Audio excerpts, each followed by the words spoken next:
430 лет израильский народ в Египте терпит много бед и в рабстве спину гнет. Доколе Моисей воззвал ко Господу, и Бог Израилю, как обещал, свободным стать помог.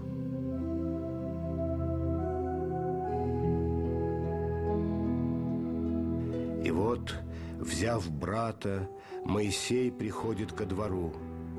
Народ наш отпусти, не смей преград чинить ему.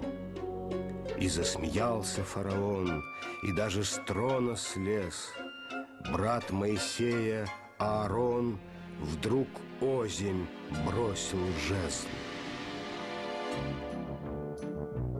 «Со мною ты шутить не смей», правитель сжал кулак.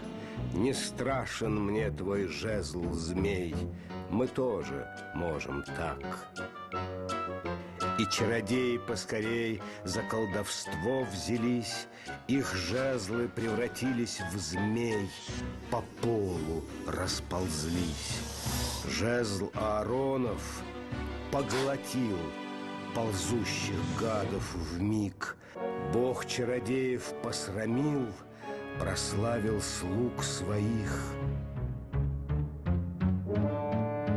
Жезл в Аароновой руке ударил, что есть сил, в озерах воду и в реке вдруг в кровь обратил.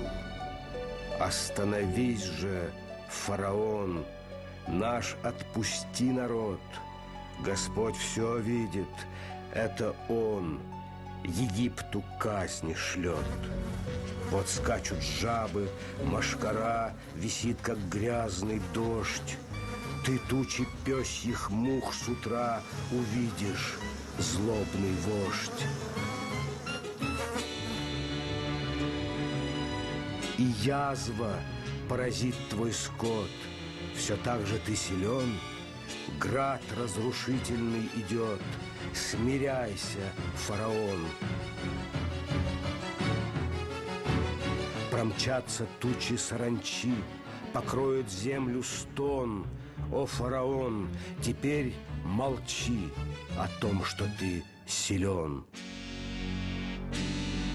Обрушится и сильный град, детей прольется кровь. Властитель, сам ты будешь рад освободить рабов. Как Бог велел, идет народ за Моисеем вслед.